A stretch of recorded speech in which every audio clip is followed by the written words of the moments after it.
A moment came when the walls you built around your heart crumbled under the weight of their contempt. You stood there, breath caught between anger and resignation, realizing they never saw you.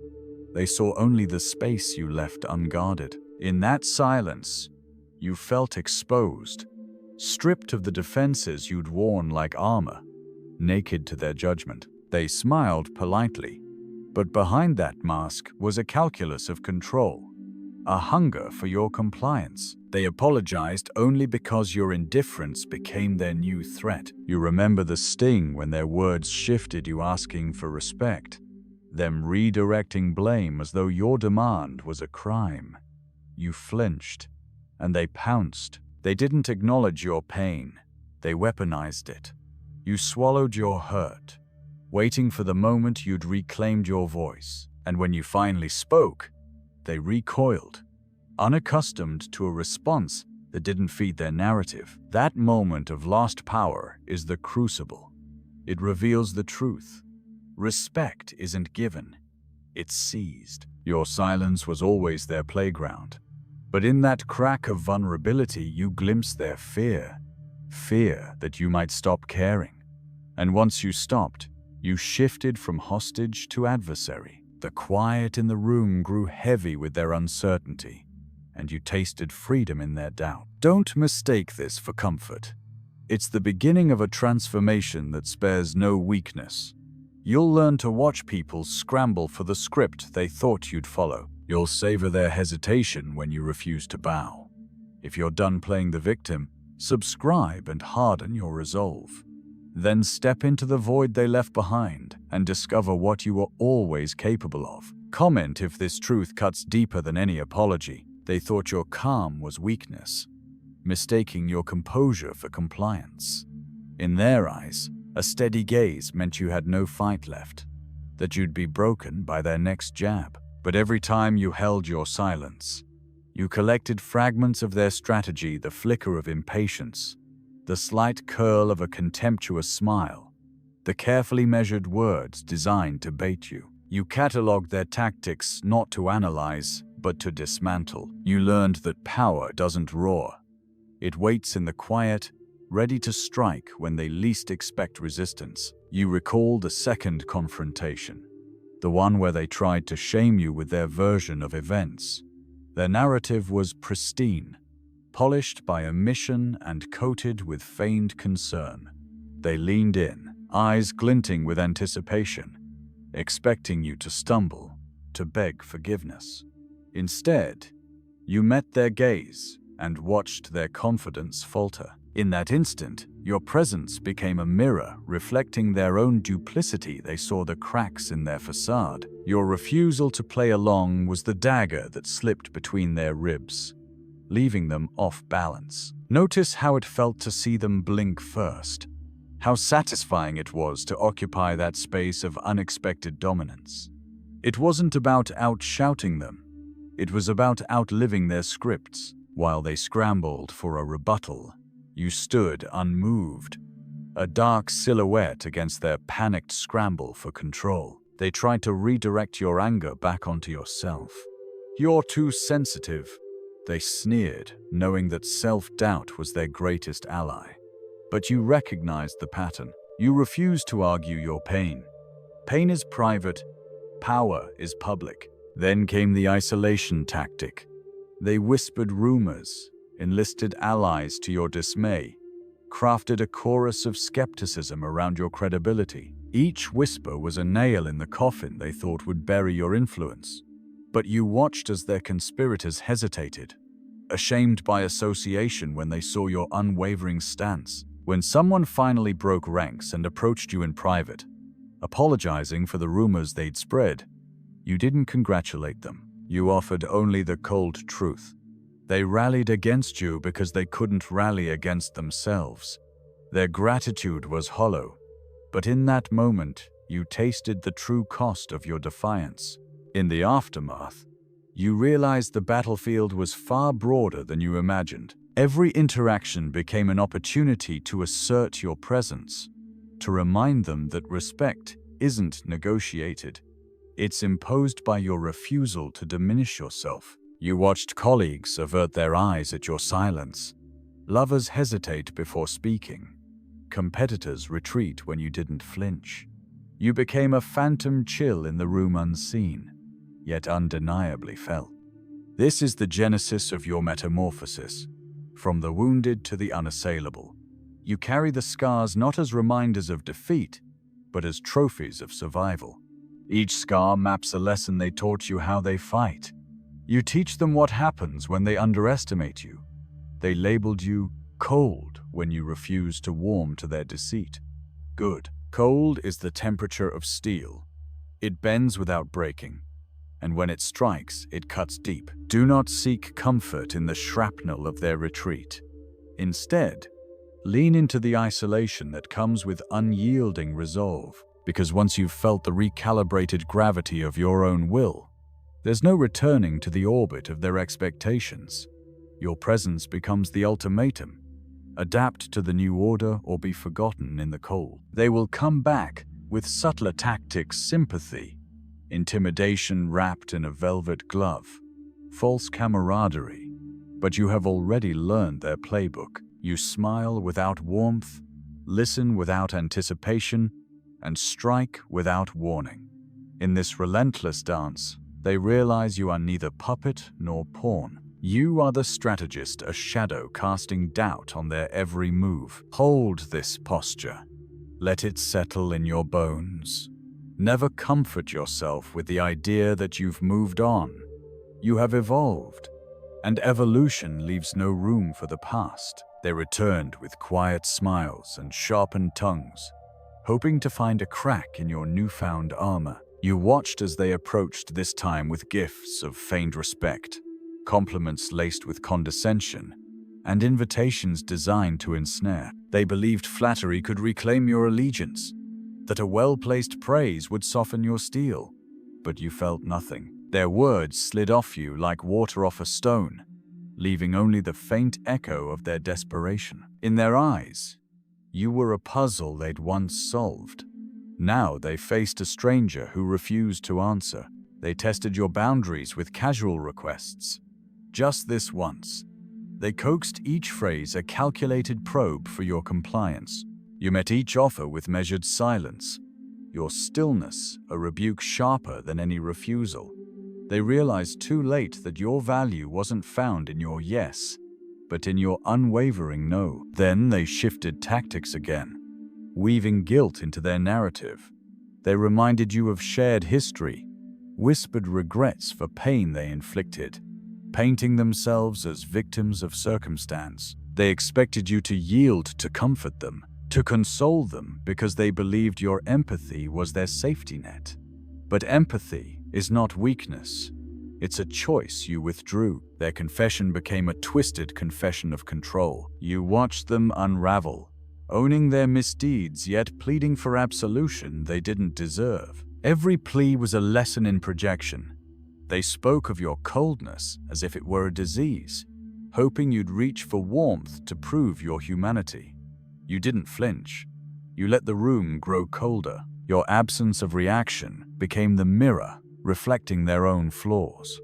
They saw the hollow space they created, the void you left when you stopped playing their game. In that frost, you discovered your true leverage, the ability to be both present and absent. You could walk into a room and command attention not through force, but through the gravity of your indifference. People flinched, uncertain if they were being judged or ignored. Their fear of being unnoticed eclipsed their fear of your ire.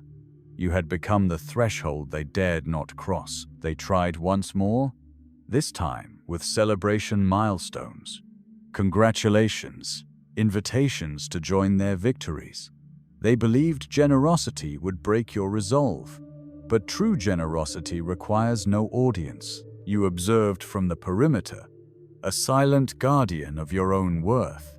Their celebrations rang hollow without your participation. You glimpsed the final tactic when they orchestrated a grand gesture, a show of unity meant to shame you back into the fold. There were toasts, embraces, applause. Their spectacle was a stage set for your acquiescence. But you stood at the edge, arms folded, an immovable silhouette. They felt the absence of your approval as a collective void, a wound they could not fabricate. You taught them that power lies not in inclusion, but in exclusion. As the echoes of their applause faded, you turned away. You felt the weight of your own presence shift from the hunted to the hunter of your own destiny. No longer did you measure your worth by their acceptance. Instead, you forged it in the silence of your detachment. They came bearing challenges now, subtle tests wrapped in courtesy. A casual meeting request became a battlefield. "Let's talk," they said, voice low, eyes scanning for a slip. They thought conversation meant reconciliation. You entered the room armed only with presence. No apology, no explanation, no regret. Your posture declared sovereignty. Their script unraveled. They tried to bait you with nostalgia, recounting moments when you were indispensable, the project you saved, the secrets you kept, the risks you took. They leaned across the table, expecting gratitude to soften your resolve. But gratitude is earned, not coerced. Your face remained a closed case. Each memory they invoked became a witness to their betrayal. They saw it too, how they rewarded your loyalty with indifference. Next, they wielded uncertainty like a blade. "Are you sure this is what you want?" they asked, voice purring with false concern. They hoped doubt would flicker in your eyes. Instead, you felt the irony. Their question wasn't concern, it was fear. Fear that you had discovered a self outside their influence.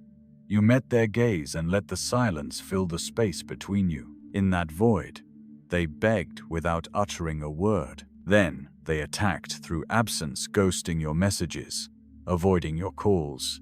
They weaponized neglect, flipping the script on you, making you question your own worth. But you recognized the tactic. Isolation disguised as punishment.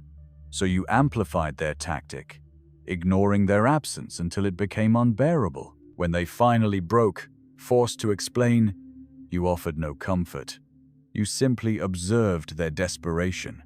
In the echo of their apology, you tasted victory. In public, they resurrected your reputation with backhanded praise. "He's tough, but fair," they told others.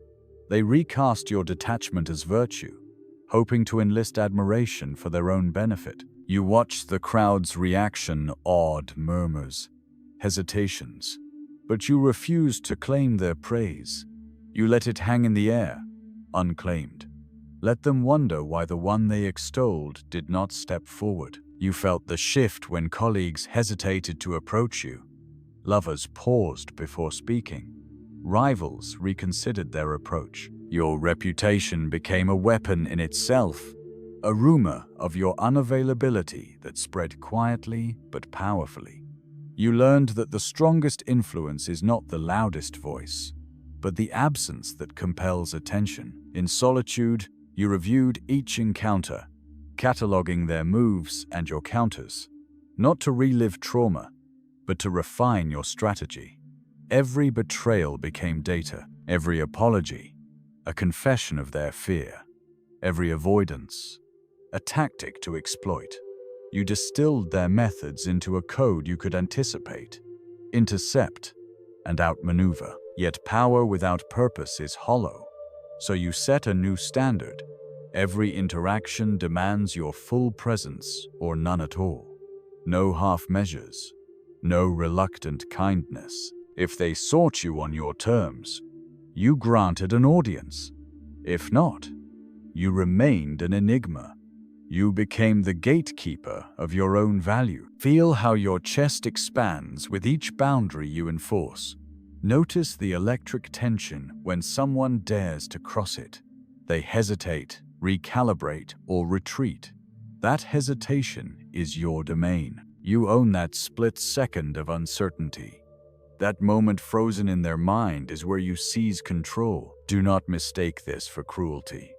It is precision. It is the discipline to value yourself above their comfort. They will label you harsh, unfeeling, impossible. Let them.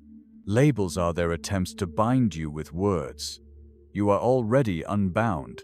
In the next confrontation, they will test forgiveness, presenting it as strength. They'll say, "Only the strong forgive." But forgiveness is a choice, not a demand. You will choose when, if ever, and under your own terms. Until then, your silence is your sovereignty. Accept the weight of your own presence. Carry it like a blade straight, cold, purposeful. They will learn that confronting you invites reflection, not reactions. And in that reflection, they see themselves. They tested your absence with silence, then seized the silence as their stage. At first, you felt the emptiness like a cold draft, no calls answered, no messages returned. They tried to starve your attention, hoping your need for connection would force a crack in your resolve. But you sat with the void, letting it stretch until it became their own discomfort. When they finally returned, blinking into the space you'd claimed, you didn't offer warmth. You simply observed their hesitation, the tremor in their forced smile. They pounced on that trembling edge, offering favors disguised as peace treaties, offers to smooth the tensions they'd created. A ride home, a shared lunch, a promise of better days. Each gesture was a bribe to win back territory they'd lost. But you saw the ledger they carried in their mind, a tally of your concessions weighed against their offenses. You refused to reopen old accounts. Their offers expired in your hand like worthless currency. Next, they clung to your reputation, broadcasting your small victories as if they were mutual wins. They reposted your achievements, tagging you loudly, inviting applause that once felt hollow. They believed public praise would drag you back, that the allure of acclaim would heal their betrayals. But you stood off stage, unmoved by the spotlight they shone. Their applause ricocheted off your cold exterior, echoing back to reveal their desperation. In private, they shifted again, appealing to your fractured loyalties. They recounted stories of nights you spent defending them, risks you took on their behalf, sacrifices you made for their comfort. They whispered of old alliances, of battles fought shoulder to shoulder. They expected nostalgia to fracture your new boundaries. Instead, you catalogued these recollections as evidence, proof of their indebtedness. You let them speak and stored each word as a promise unkept, a debt unpaid. Then they attempted the ultimate gambit, alignment through adversity. They feigned an external threat, a looming crisis in which only your combined strength could prevail. They cast themselves as vulnerable, casting you as the only ally who'd ever stood by them. They hoped this manufactured peril would collapse your detachment into solidarity. But solidarity without trust is a lie. You refused to play the role of savior. You let their pretended danger flare and die in the emptiness of your silence. They escalated once more, deploying sympathy as a weapon. Their tears came at the edges of their eyes, voices quivering with regret. "I've been broken without you," they confessed. They expected your empathy to flood back in, to flood out their shame. But empathy is a choice, and you removed it from their arsenal. You let their tears slip unseen, their confessions unheard. In that moment, you sealed the pact of your own sovereignty. No false sorrow could bypass your defenses. In desperation, they tried to shame you publicly, anonymous whispers to allies, accusations cast in your absence. They painted you as the villain for refusing forgiveness, rallying dissent against your iron will. They believed collective pressure would corrode your resolve.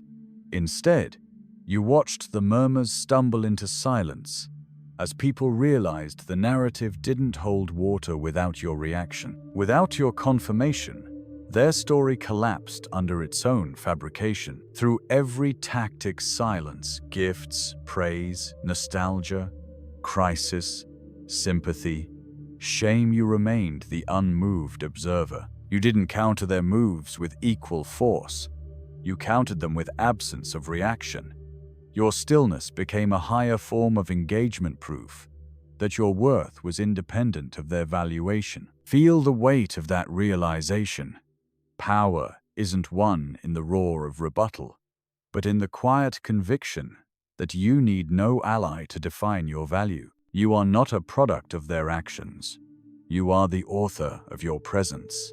Their strategies were mere echoes of their own insecurities, reflected back by your refusal to play along. As you step back into the world, into meetings, conversations, relationships, carry this understanding like an unseen blade. Let your silence carve space around you. Let your absence pressurize their need for your participation.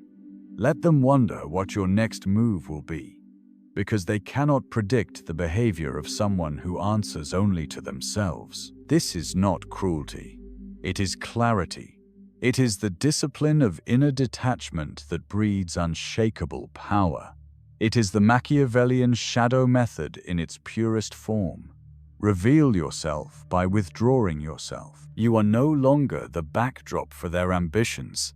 You are the threshold they must cross on your terms or remain lost in your shadow. You discovered that true power lives not in the warmth you withhold, but in the gravity you command. Every silence solidified your boundaries.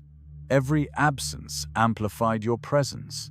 And every refusal rewrote the script of your interactions. They learned that you cannot be bargained with, persuaded by pity, or ensnared by nostalgia. You embody the paradox of detachment, closer in your distance, stronger in your reserve. In abandoning the need for their approval, you liberated yourself from the weight of their expectations. You are the calm storm still at the core, devastating at the edges. Your value is self-authored, unshakable, unassailable. They might rebuild their tactics, but you have already transcended their playbook. You stand at the center of your own authority, defined by your conviction rather than their consent. This is the final truth. Respect is not granted by those who seek it, but seized by those who refuse to negotiate their worth. In the echo of your silence, they hear their own weakness. In the void of your absence, they face the emptiness of their influence. You have become the architect of your own dominance, a presence so profound they fear to disregard. Embrace this transformation and let it guide every exchange. Your detachment is not cruelty. It is the ultimate concession you give yourself. Let their uncertainty be the testament to your sovereignty. If you're ready to wield this power without apology, subscribe and claim your place beyond their reach.